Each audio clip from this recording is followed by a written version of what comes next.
All right, Chris, we teased it last week, and we've been talking a lot about that game, Tom Brady's return, 2016, the October game against the Browns in Cleveland. I know you've wanted to talk about this for a while. This is a seminal moment, not just in the 2016 season, but maybe in the conversations I've had with you, one of the seminal moments in your career, I think. Let's talk about initially the run up to that game. What was it like in the building when Tom returned? Did he address the team? How did that entire week play out for you guys? Yeah, I mean, it was such a unique year for me, right? Because there was so much excitement for me, right? Because I signed to New England. It's like, okay, cool. I'm going to play with the greatest, right? I'm going to play with Tom, and then I get to New England. Everyone's talking about the Deflategate, and I'm just kind of like the awkward stepchild that like really doesn't know what's going on or like doesn't really have any feelings towards it because like I wasn't there, I wasn't a part of it. I just know that everyone felt a certain type of way in that building. So obviously the suspension happened. He's pissed as all hell, and that training camp had like a weird vibe to it because Jimmy was getting a ton of reps and we're splitting reps but then like he still wants to get it. So it was weird. It was a little weird, but Mhm. anyways, we go 4-1 or 3-1, right? And Tom comes back, and you know I remember him coming back into the locker room. I'm always one of the first ones in there. And you could just tell, right? I mean, everyone obviously, A, was excited, right? You know, but, we get in the first team meeting room, right? And it's like, Bill, like, this is a perfect opportunity to just be like, hey, like Tom's back. No, man, we just moving on right into Cleveland. Like, don't even recognize that he's back in the building. But No everyone else fanfare, nothing at all, just like just business as usual, straightforward. right? Everyone else though, like you could tell that the energy, the anticipation of him coming back, it was felt, and I don't really remember. I mean, I remember that week being very detail oriented. I remember him just being just like uberly on top of everything, right? I mean, he was out for 4 weeks, and there was a lot of this anticipation leading up to the game, and he was obviously excited. But going to Cleveland, Cleveland, like it's going to be a playoff year for them, right? Like it is every single year, and they were all excited, and we went into that game in, and I mean, that was probably maybe one of the cleaner games that we probably played on offense. Mhm. I mean, I don't remember how many yards he threw for, but that was like, my first experience with him and Gronk. I remember running down the field. Gronk caught an overpass. I'm sitting here, running ahead of him, trying to block for him. And 5 seconds later, I'm flat on my back because Gronk ran me over, like pushed me out of the way. So it's like I got to experience that. I got to play with Tom. That was my first time playing with Tom other than the preseason. And it was electric, man. I mean, he was fired up as all hell. You could just tell, and we did mention it, I saw some of it where I had to turn it off at night because I was getting a little too worked up. But the FEA year, I mean, that was Mhm. that was a real thing, man. That 2016 year, I mean, his level of competitiveness and his just willingness to prepare over not over prepare, but just wanting to go out and just destroy every single team that we encountered. And that's I can't say that was unlike any other year that I played with them because when you play New England, man, you're gonna get your best. You're getting your best right from the other team, especially when he was quarterbacking. But that first game back in Cleveland was fun, man. I mean, Gronk, Martellus, me, Jules, Malcolm was got involved. I mean, we did everything right. I mean, it was fun for me. I mean, I remember I caught one lawn down the sideline. I remember I caught like another huge bomb across the field. Like all these things where, it was the fourth game into the season or fifth game into the season, and it was Tom's first, but like we were all kind of establishing our roles, and we just Mhm. had like all the pieces, man. I mean, when Martellus and Gronk were healthy, they were a force to be reckoned with, man. And then obviously Jules, myself, Malcolm Mitchell. I mean, gosh, I mean, I wish he would have. stayed healthy throughout his career because he was such a good receiver. And he did a lot of really, really good things that year. It just that team was special. That 2016 was special. And we just collectively, offensive, defensive, special teams. I mean, we just fed off of each other. The energy, nothing faced us. And we went into every single game like that. You talk about, you reel off all these names and all these guys you were really incredibly excited to play alongside Gronk and Martellus Bennett and Jules and Dana, just that whole group of pass Yeah. catchers. You're the guy who led the team in receiving yards that afternoon. Yeah. Yeah, You had it was my first 100-yard game you had the in my 63 career. yarder in your career. Yeah. You had the 63 yarder, you had a 43 yarder. I think it was 114 yards on the afternoon. Big day Yeah. for you, but you also suffered a head injury in the third quarter. And I remember you saying before, you were I came pissed. back. I came back Yeah, though. you came back, but you were pissed. You didn't want to leave the field. Was that because the injury? Was that because what was the thinking there on your part? That was, I mean, A, that's me. That's who I am, right? I never wanted to leave the field. But B, it was like nobody wanted to leave the field. Like we were just how much fun and how much enjoy, like obviously like we're competitors, like first and foremost, and we just want to be on the field. But this was my first opportunity of really playing with an entire team. Like we had been grinding the last 4 games, and we knew that we were going to have to play really, really well. And I think ultimately, I think those 4 games probably set up this team to be even more successful, right? Because I think the level of preparation, the sense of urgency, like everything went up, right? There was obviously high expectations for Jimmy, and then there were even higher expectations for Jacoby when he came in as a rookie and had to play against Houston, right?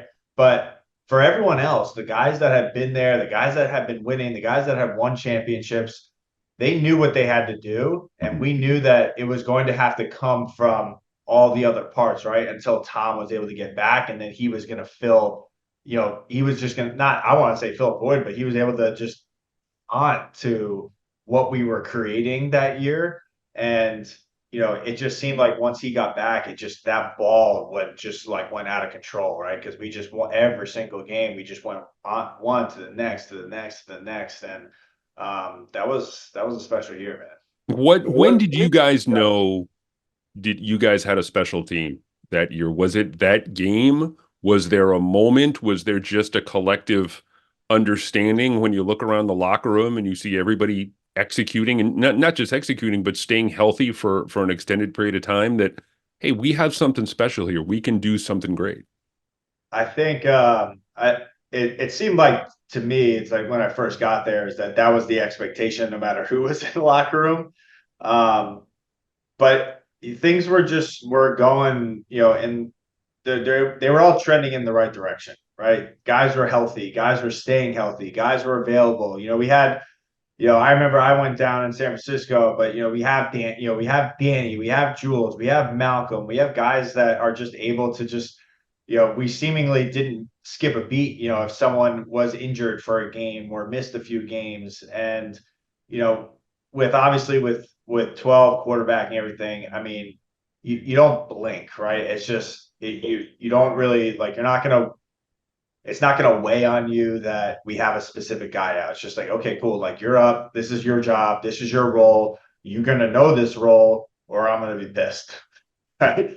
And I think, to be honest with you, man, it's just the way that team vibed together, the way that we all just clicked together as a group. And it's not, I've been on teams where it's very much like offense, defense, special teams, just kind of like in the middle, right? And it wasn't like that. It was just everyone was mixed in together. We were all just, you could just tell that we all suffered together. We all celebrated together. We all complained about about practicing in full pads in week 16 together. But we also, like, we went out there and wanted to win for one another on that field, because we worked our asses off all year round, through training camp, through the season. We battled through some of the adversity. We lost to Seattle on Monday night, and that Great was ball like, game.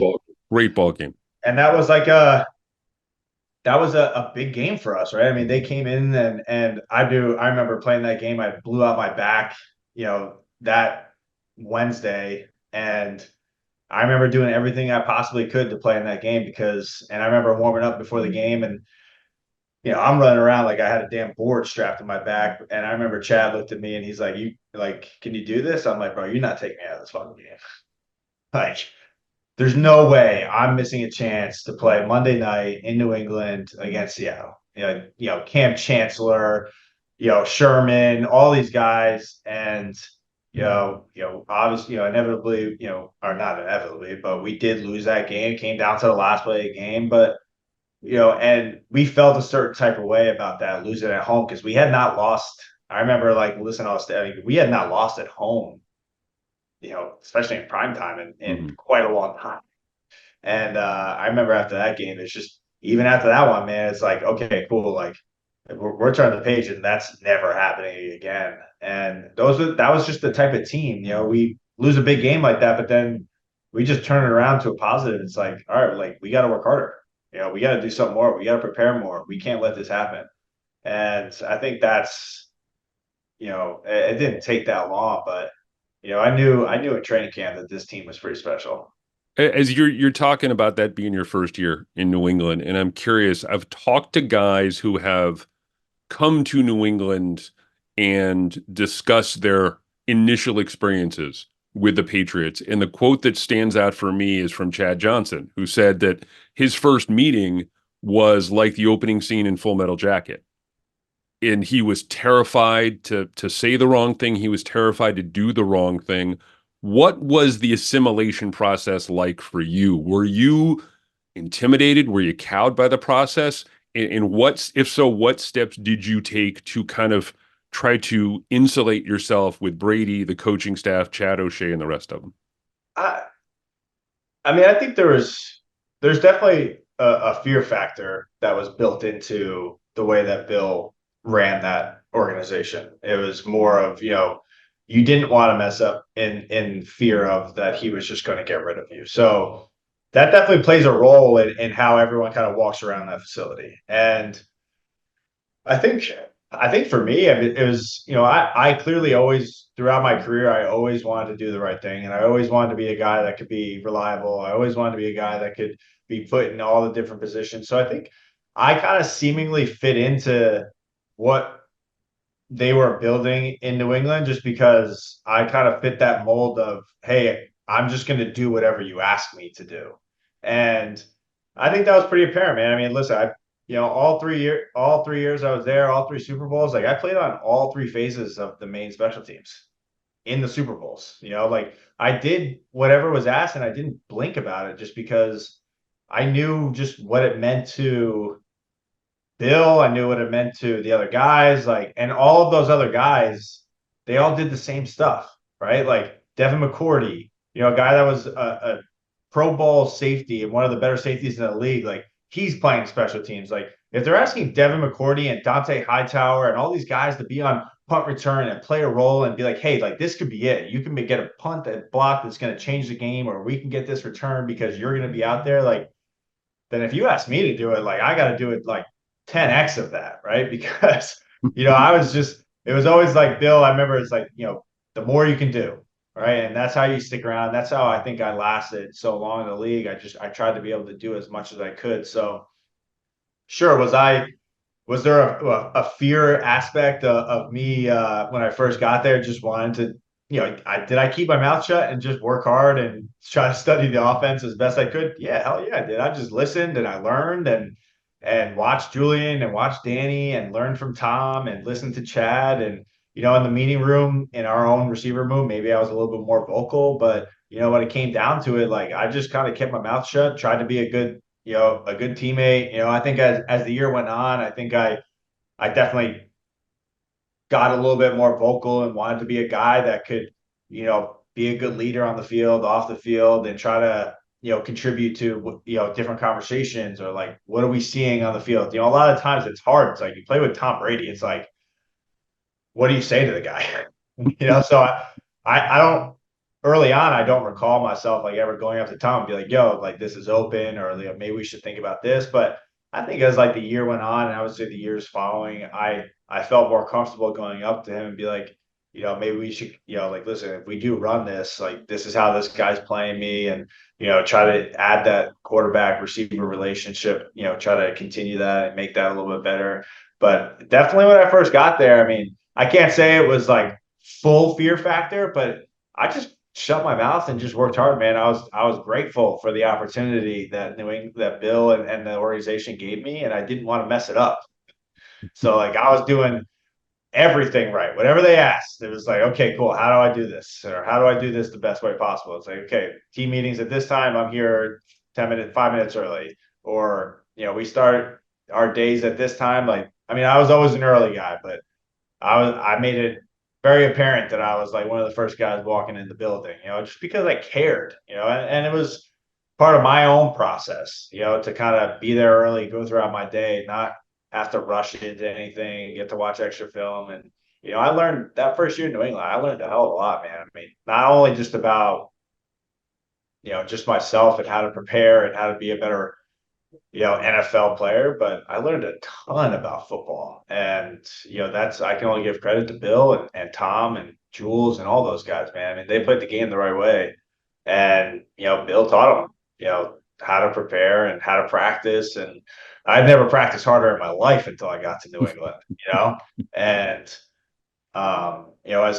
as hard as it was sometimes during training camp, like, when I look back on it, like we were better for it.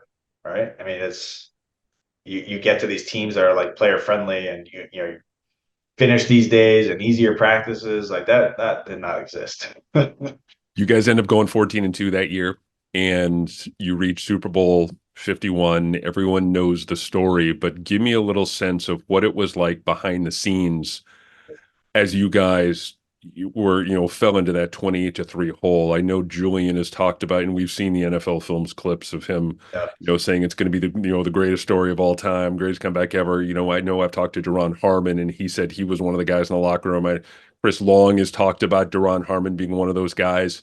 Uh, what was your own experience like when you guys were, again, you guys fell into that deficit, that 28-3 deficit at halftime, third quarter, and was there a moment where you knew, yeah, we got him, we're coming back, we're going to win this football game?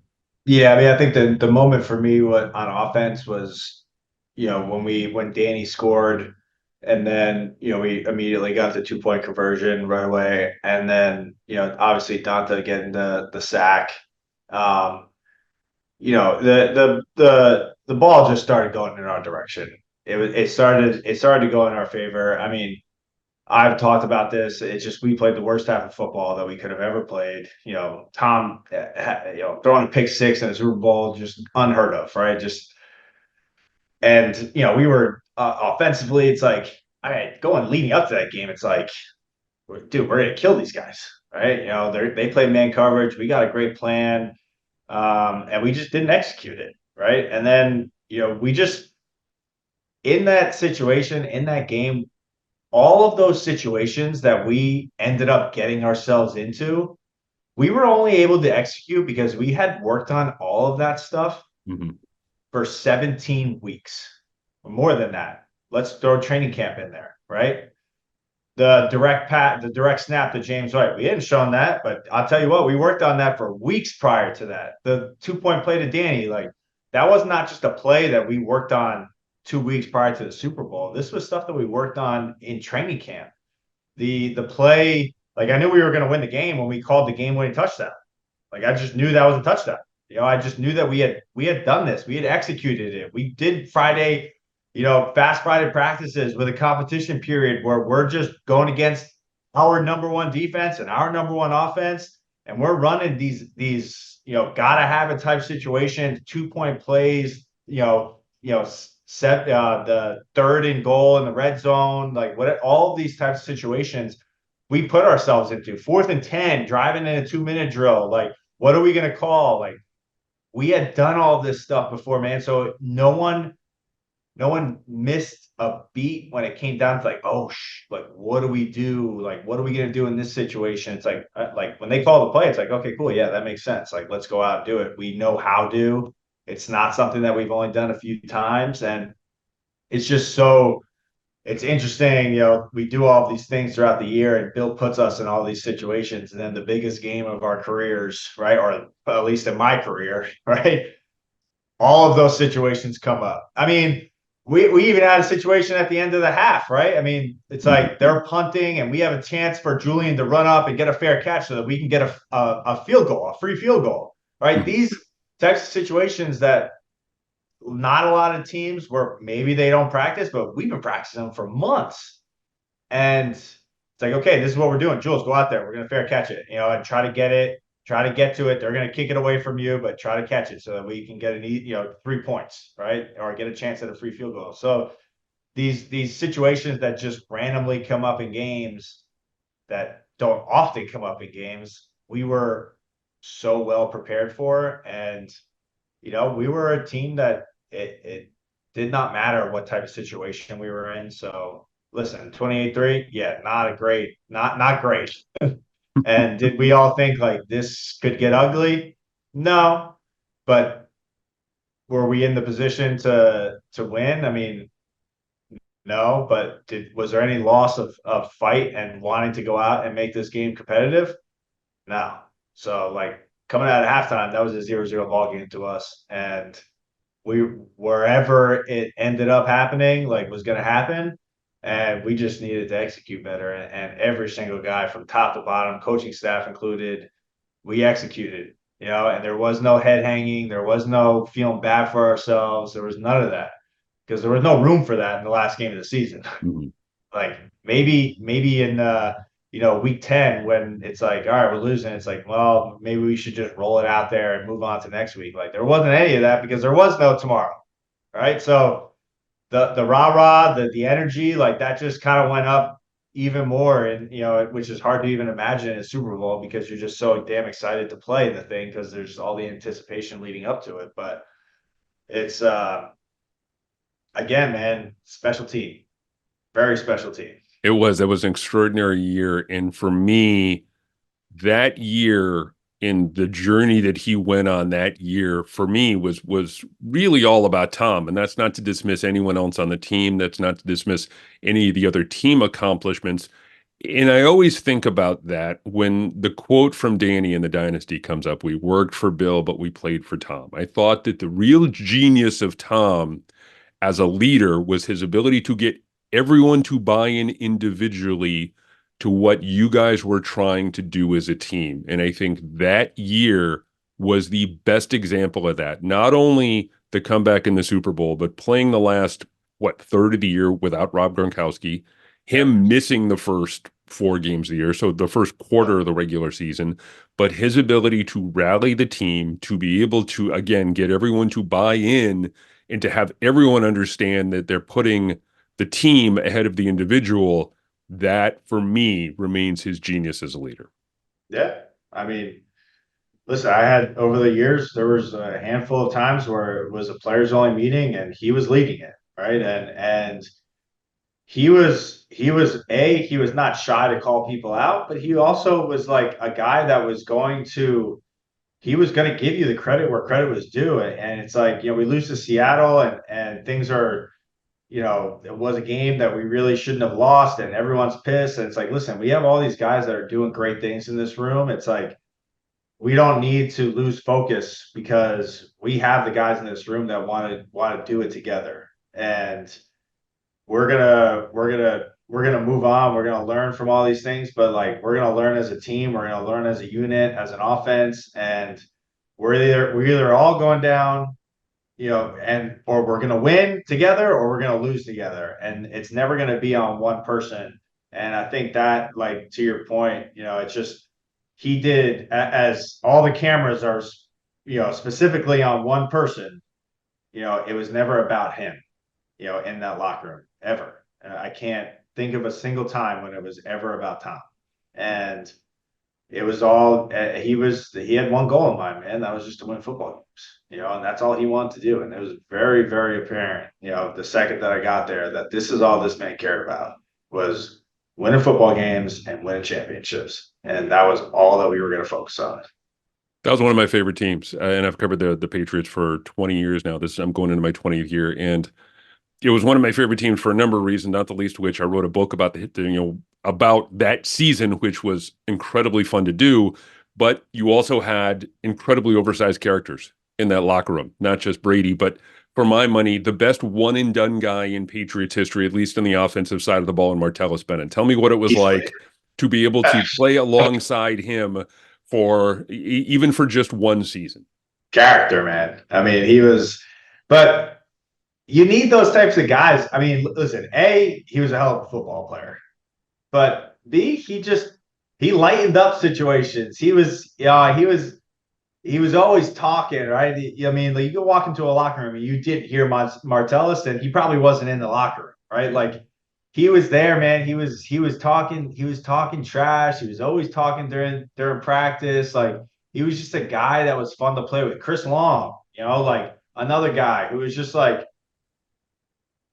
on the opposite side of the ball, but was just a blast to play football with, man. I mean, the energy that all of these guys had that they were able to bring to this team, that the both those guys, they fit right in with this organization because they wanted to win a damn championship, right? And they wanted to. Was the year for them to do it, and they didn't want to leave any. There's no regrets, at any of those players, especially the guys that were like kind of 1 year and done. It was when they came in, it was all in, man. This is my opportunity to play with Tom, and I'm gonna win a championship, with this team, and having Martellus, and I mean when Martellus and Gronk were out there, that was hard to game plan for. I mean, we were able to do so many things on offense that year because essentially we can go out there with 22 personnel, put James White, Martellus, Gronk, and a receiver out there, and we could